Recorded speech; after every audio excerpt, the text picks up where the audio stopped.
Olá, meus jovens cientistas! Bem-vindos à nossa aula.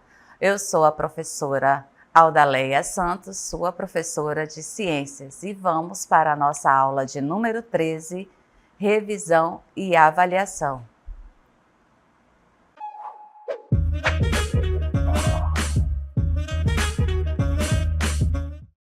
Olá! Na nossa aula de hoje, iremos rever os nossos conceitos sobre os movimentos da Terra.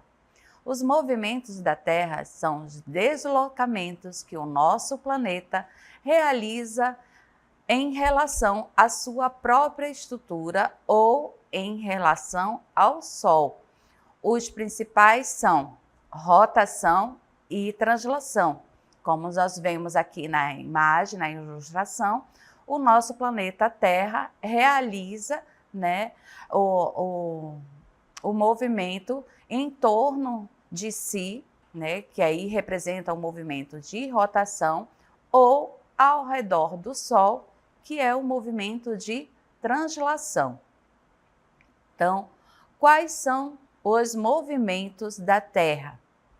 O nosso planeta Terra, assim como os demais astros celestes que integram o universo conhecido, é um corpo que se move constantemente pelo espaço.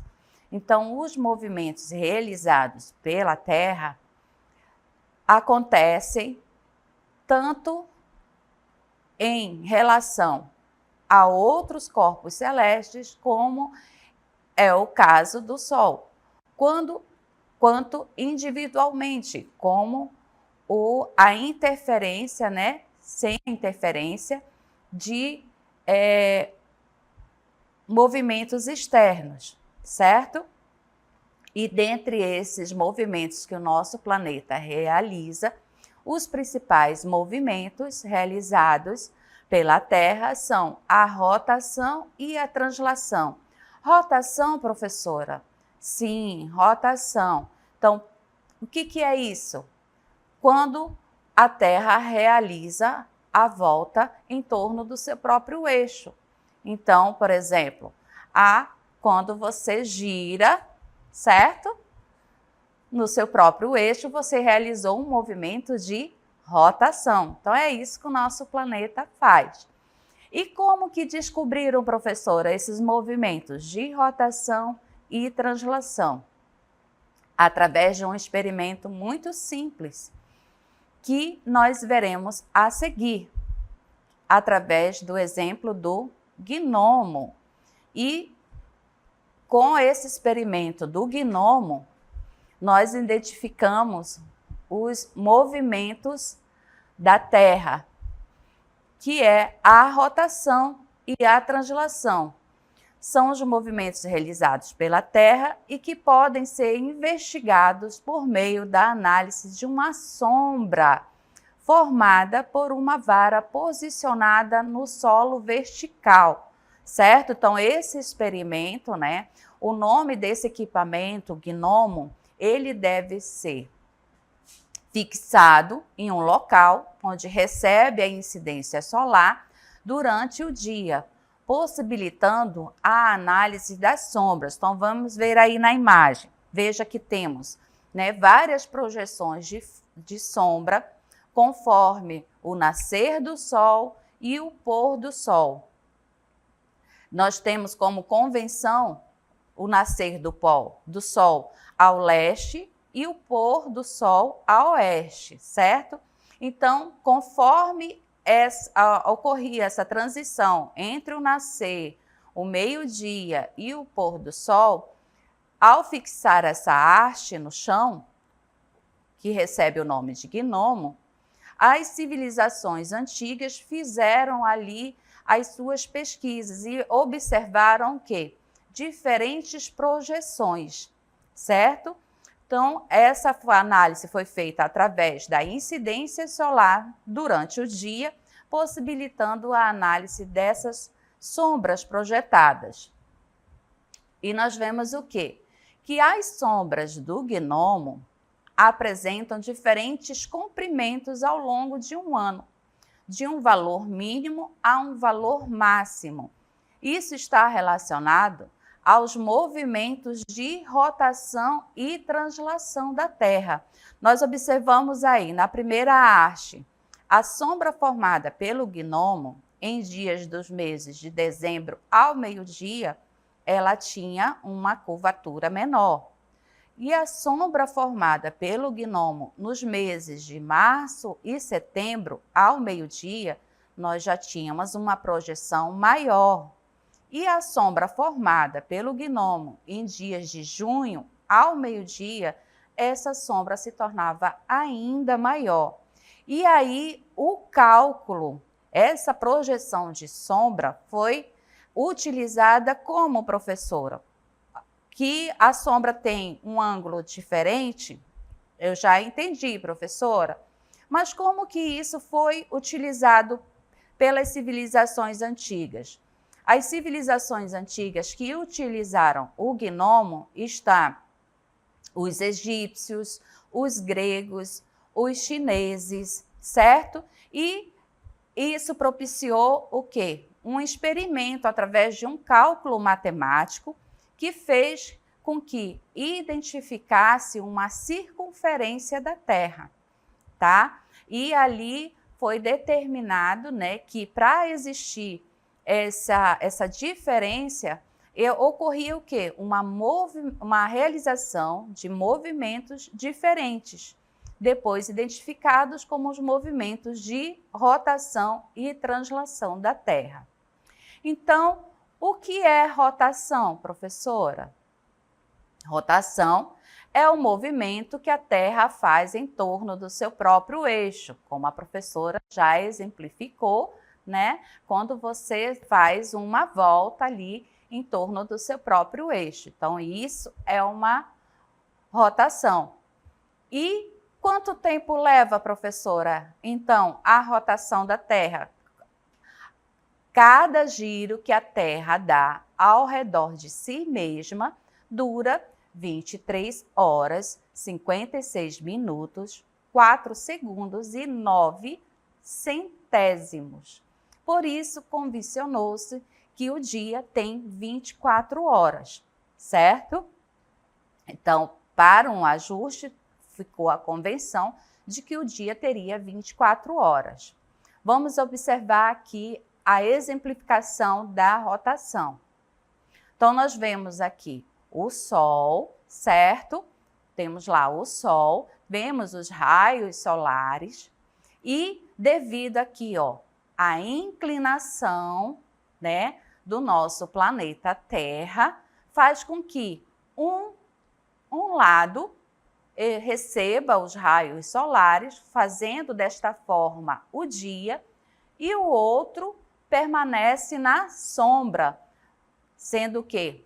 A noite, certo? Então, na rotação, a Terra gira em torno do seu próprio eixo, proporcionando o quê? A sucessão dos dias e das noites, certo? Entendi, professora. Rotação está ligado ao Sol, os raios solares, que vai incidir no nosso planeta Terra e assim formar os dias e as noites. Muito bem.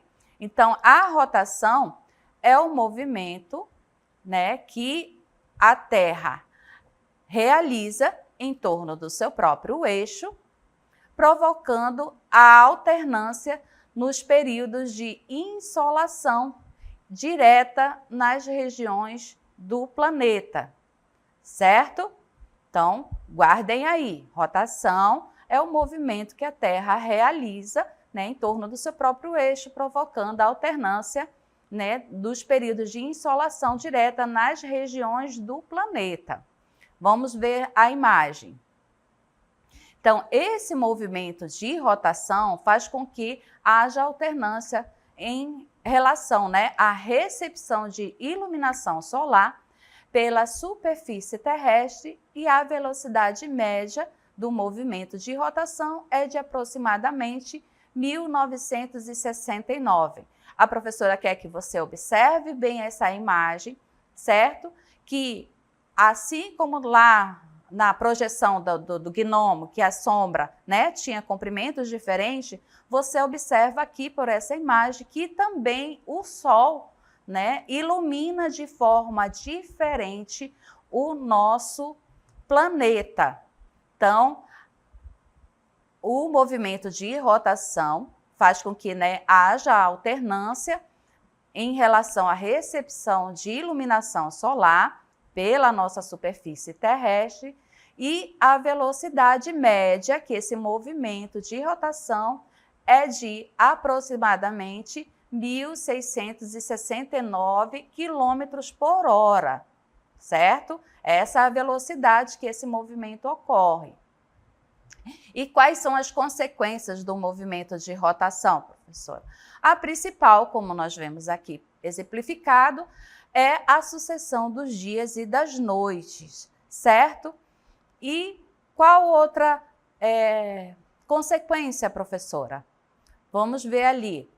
O movimento de rotação tem a indispensável função de regular a exposição do nosso planeta ao Sol. E essa formulação do dia e da noite faz com que isso também regule, não só o dia e a noite, mas como também regule os nossos ciclos biológicos, certo? Como o seu ciclo de sono, certo? Por que que eu tenho sono à noite, professora? Por que que de dia eu estou esperto, eu faço as minhas atividades? Porque durante o dia o seu corpo, devido à luminosidade, produz um hormônio, certo? O cortisol, que te deixa desperto. E à noite, conforme diminui a luminosidade, o cortisol também vai sendo diminuído e vai dar lugar a outro hormônio, que é quem?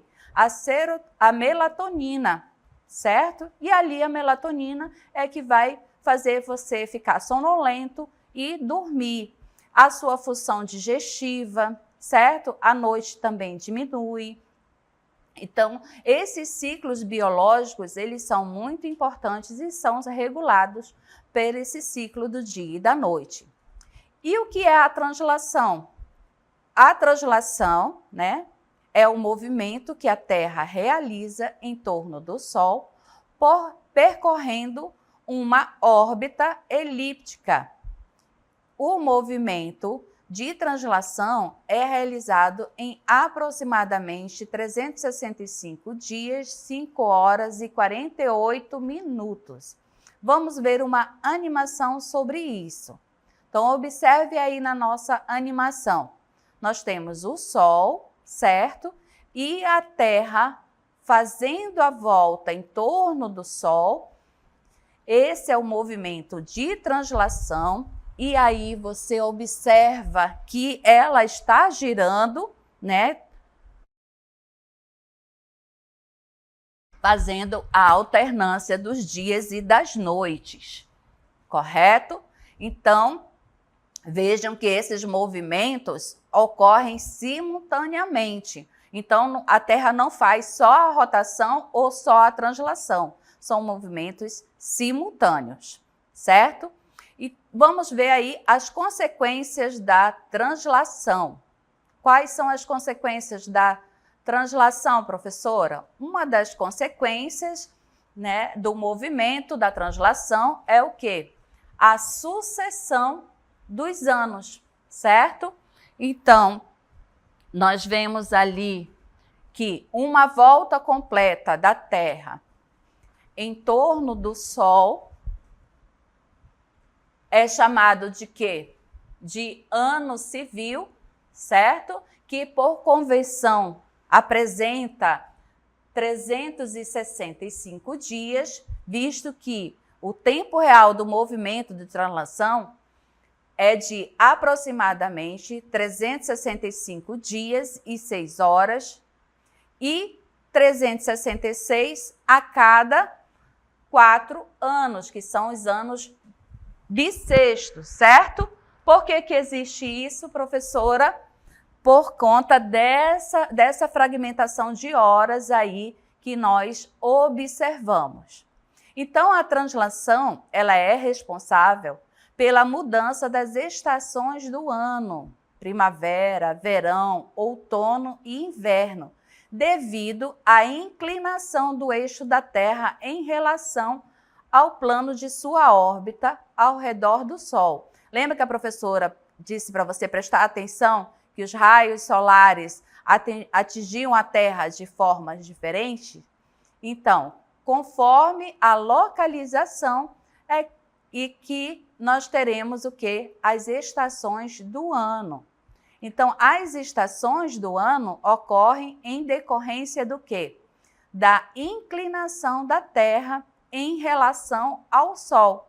Por isso, as estações não ocorrem ao longo do ano de maneira igual nos dois hemisférios, certo? Então, dependendo da localização do país, do estado, você terá ou não a apresentação das 4 estações. Por exemplo, aqui para nós não temos as 4 estações definidas como ocorrem em outros lugares, certo? E isso por quê, professora? Isso é também associado ao movimento de translação ao quê? Ao equinócio e ao solstício. O solstício e o equinócio são fenômenos astronômicos que apresentam o início das estações. Nós observamos aí, aqui, ó, no outono, nós temos o equinócio, certo? Equinócio significa o quê? Olha a posição, que nós teremos dias e noites com a mesma quantidade de horas, certo? Então, nós temos o equinócio de outono e o equinócio de primavera. E o solstício, observem aqui, nós temos uma área mais iluminada, então nós teremos dias mais longos e noites mais curtas, que determina o quê? O verão e o inverno, certo? E quais as transformações que a Terra teve? Desde a sua formação, a superfície da Terra se modifica continuamente. Nos primórdios, a superfície da Terra era bastante quente. Observem aqui, há 4,5 bilhões de anos, a superfície da Terra era bem quente, coberta por vulcões ativos. E com 2,3 bilhões de anos, ela começou a se resfriar e até chegar no formato que nós vemos hoje. Então, muito lentamente, o nosso planeta começou a esfriar e depois de milhões de anos, a superfície da Terra se solidificou. Formou-se, então, uma camada relativamente fina de rocha que nós chamamos de crosta terrestre, certo?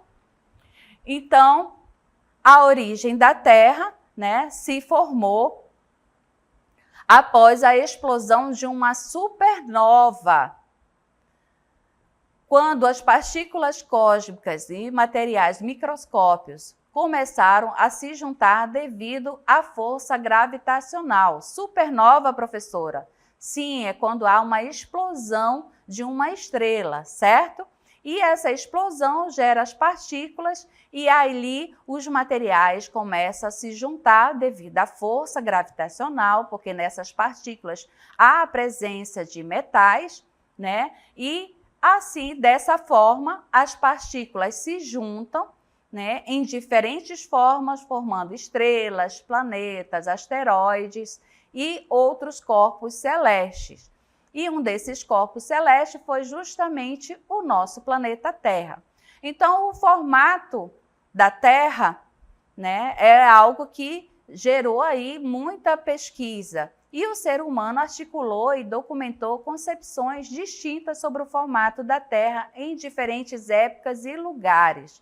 Contudo, em 1961, o cosmonauta russo Yuri Gagarin foi o primeiro ser humano a dar uma volta completa em torno da Terra e constatou que a Terra era redonda, circundada por nuvens e com tonalidades da cor azul. Então, quais são as evidências, né, que nós temos do formato da Terra? Um experimento que pode ser realizado para avaliar o formato da Terra, que analisa a diferença entre as sombras projetadas, formadas em duas cidades distintas. Nós vemos ali que é uma projeção de sombras, né? Através do uso do gnomo, né? Se o nosso planeta fosse plano, nós teríamos o quê? A incidência solar, né? De forma única, independente do local que estivesse. E, contudo, quando foi realizado o experimento com as hastes, viram o quê?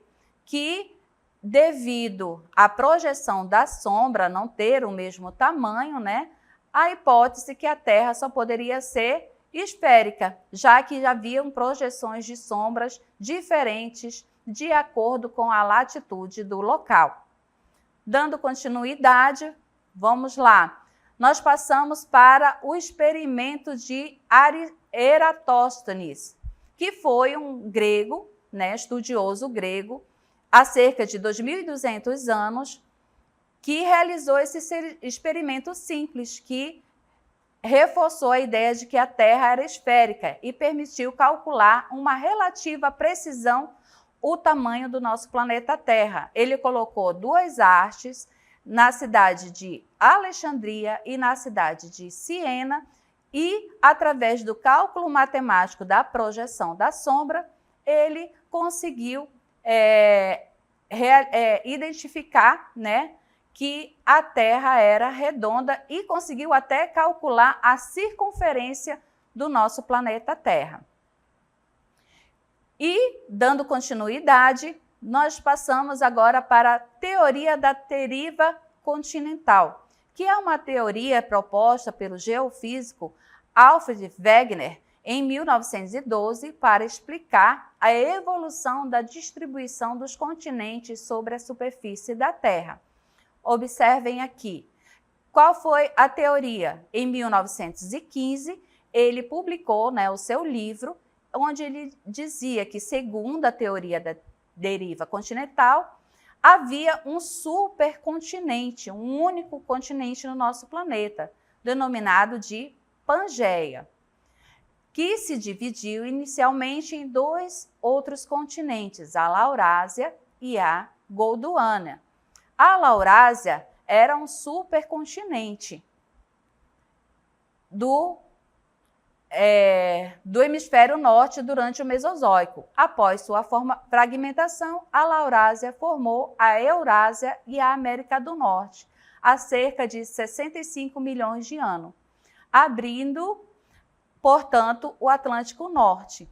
A origem do nome Laurásia vem da combinação das áreas geográficas Laurentides e Ásia.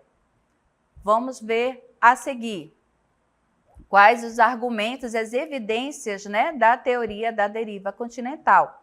Possui dois argumentos centrais, que é o morfológico, devido à observação da formação dos continentes atuais, que mostrou semelhança entre a costa da África e da América do Sul, como se fossem complementares, encaixando-se muito bem, e o geológico e fossilífero, que é a presença do mesmo tipo de fósseis em diferentes continentes separados por centenas de milhares de quilômetros de oceanos, mostram que, em algum momento da história da evolução do nosso planeta Terra, aquelas áreas foram contíguas e proporcionaram a existência dessas formas de vidas. Observem aí a imagem, certo?